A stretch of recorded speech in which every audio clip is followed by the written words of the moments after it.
Hi guys, Herbalist40 here, and thank you for joining me today. So as I promised you guys last time, after I did my first part of the Capilavoro explanation decoding thing I had going there, I said I was going to give you guys the best insight I could to all the different psych report outcomes. I was just going to upload a simple video with just those in it and literally no voiceover, but as per usual, every time I make a video or get ready to make a video, should I say, I'll go to Reddit and throw a few of the keywords in there just to see if I missed anything or if anyone else brought up something interesting. And in what you're going to see in the first half of this video, I take no credit for it whatsoever. It's very interesting. It's, to me, a very well thought through idea.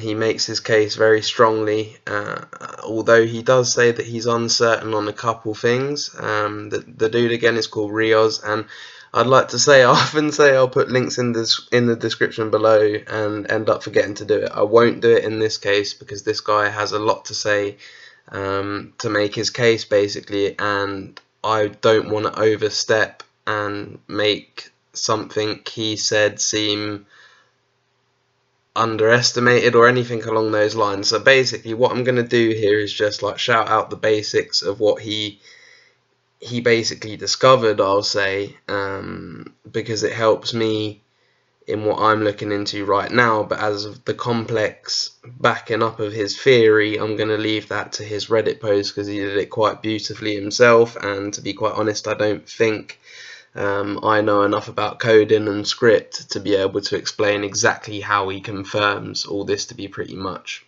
true and trustworthy. But anyway, that's enough of the rambling. As you can see here on the screen, I've basically brought up Dominator, my boy Dominator's psych report like I did in the last video, and this time I've just put the numbers down the side so that we can all see. I believe it's the same for everyone's psych report. It's 15 lines of, well, let's say for now, randomly generated information. But thanks to Rios, and massive shouts out to you, man, because you seem like an awesome person. I don't even know if you're watching my videos, but the vibe you kicked off was that you really just wanted to help people, and you were doing this for a good cause, so thank you very much for that. I hope you don't mind me using it to my benefit. I think that was the point of you putting it up there in the first place. So, you know, man, again, shouts out to you if you're watching, and for the rest of you guys, make sure you catch that link in the description below. It's a little bit of a long read, but trust me, it's worth it. Okay, so as you can see on the screen here, this is basically the general conclusion that Rios on Reddit came down to.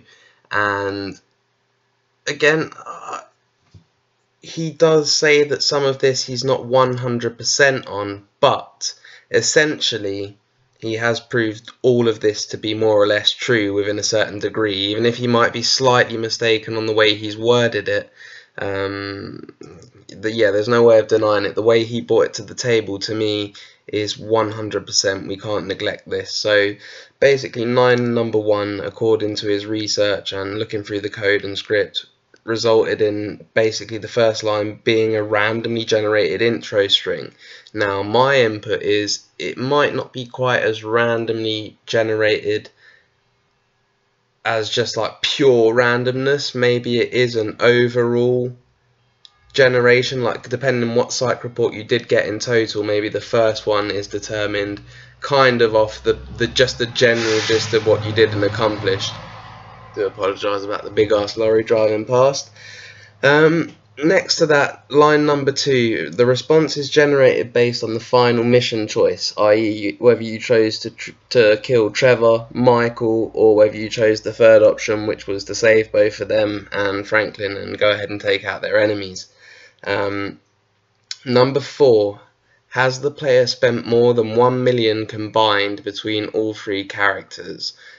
He might have detailed that a little bit more in one of the answers to the many comments he got on the post. I'm not going to go into the detail, but yeah, for me it's just like general spending. Like, did you purchase any vehicles on websites? What amounts of ammo you purchased? Did that all that combined come up to 1 million GTA dollars, which, you know, in story mode, to be honest, is quite a lot of money to spend, because me personally, on most of my playthroughs, I really didn't spend that much money. I made more than I ever spent, that's for sure. But anyway, next to that we have number 5. Have we had 3 or more lap dances or spent $100 or more in strip clubs? You're all perverts, don't try and make out you bloody haven't. But yeah, basically, depending on whether you spent that $100 or not, or more or not, that would determine what kind of an answer you'd get for 5. For number 6, has any character used prostitute services? So obviously sleeping with just one of the random hookers, not taking a stripper home. I think there is a distinction to be made between that. I don't think this particular number 6 line counts for taking the strippers home, because there's already that line included in number 5 according to Rioz's research. Number 7, is Michael on good terms with both Amanda and Jimmy? The question was brought up, why does this apply only to these two and not to Tracy? And that's a very interesting question. He didn't really explain as to why Tracy wasn't included, but he did explain that it was indeed just Amanda and Jimmy, and that he most likely didn't miss anything out, so it is just the case of those two, which, as I say, is interesting because of the pure and simple fact that, if I'm not mistaken, Michael can't hang out with his own daughter. And on top of that, I don't know if it's my game that glitches, but 9 times out of 10 when I talk to Tracy with Michael, if I just press right on my D-pad, she point blank ignores me, doesn't even answer. So to me, that's an inconsistency, what I like to call an inconsistency. There's something that's not quite right there. It seems like, I don't know, we're supposed to pay attention to that particular detail, or it's supposed to reveal something to us, help us to gain a certain understanding. I'm not too sure, but it doesn't quite fit. Although his relationship with Jimmy isn't that brilliant, it kind of gets better. Same with Amanda. Tracy throughout the whole game is pretty much anti-dad, but that kind of fits nicely. Well, it's going to sound weird, it kind of fits nicely with my whole ideas on Freud, but a lot of you who know the ideas on Freud will say, hang on, her, but that's the opposite of what Freud would have said. And yeah, that's going to kind of be my point here as well. After a lot of research and a lot of videos that I've brought out, a lot of what Rockstar is portraying is in fact a mirror image of what we have in real life. So I'm still trying to determine what points exactly are mirrored and which ones might not be, because as a lot of things are in this game, it's kind of hard to determine whether you're doing something good or whether you're doing something bad. Either way, you feel like it could go both ways in a sense. But anyway, moving on. Number 8, have we spent more than 120,000? Now he says he assumes seconds in the stock market, so maybe studying the stock market, or is that just 120,000 in shares maybe? I'm not too sure. Number 9, have we killed more or less than 100 innocents? That fits in nicely with karma theories. Sorry, yeah, that was number 9. Number 10, have we stolen 100 or less vehicles? Again, karma kind of fits into that one. Number 11, have we completed yoga as per 100% standards? And I believe what he means by this is not necessarily have we done yoga in multiple places or multiple locations or at multiple occasions. Is it, have we done a full session, like have we actually completed the yoga session? After that we have number 12, if all characters have 50% or less strength, stamina and lung capacity, and I think he was quite adamant on the fact that this is calculated off all 3 characters, it's not selective to one.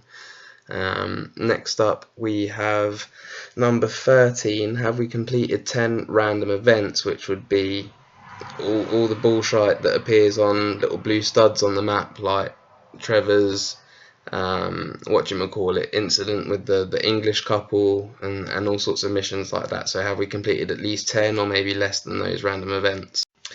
Right, and after which we have number 14, and that is if the player completed any of the following. I had to cut a couple off just so it fitted on the page nice and tidy. But basically, any dive-in scraps, epsilon tracks, what were the others? The letter scraps, any of the collectibles, spaceship parts, anything along those lines would count towards this one, which has to do, well, essentially whether you like to finish or whether you abandon challenges such as hunting for different parts around the game. And that one to me was particularly interesting. Not really going to go into too much detail because like obviously you've probably noticed I've only uploaded like 2 videos in 2 weeks. That is mainly due to the fucking heat. I can't stand it. It's like I think it was about 37 degrees Celsius today, and that's probably like 95 degrees Fahrenheit. On top of that, I work in labour and construction, so I have a pretty fucking tiring job.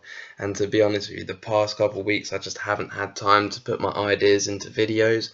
But I do promise you, I have some amazing shit coming your way. That's all I'm going to say for now. Not to forget that I will be carrying on the slow motion view of Capilavoro. We will be having a look at a slow motion view of Meltdown, and also a view at the loneliest robot in Great Britain, because slow motion will help you guys see some shit that you've never seen before, guaranteed. Anyway though, last but not least, well, in this case kind of, we have number 15, which for some reason, according to Rios, is like the beginning. It's a randomly generated ending. Now, like, again, I'm not negating anything that he says, and I'm not confirming 100% anything that he says. To me, I believe he's right about pretty much everything that he's brought up.